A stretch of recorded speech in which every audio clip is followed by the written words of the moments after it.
அலைஞ்சு திரிஞ்சு உடஞ்சு முடிஞ்சு ஆரம்பிச்ச இடத்த தேடி வந்து நிக்குண்டா.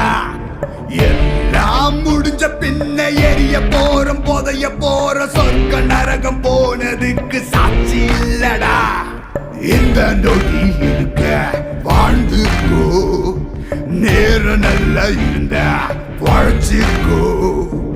எதுவும் இங்க சரியும் இல்ல தவறும் இல்ல போடா.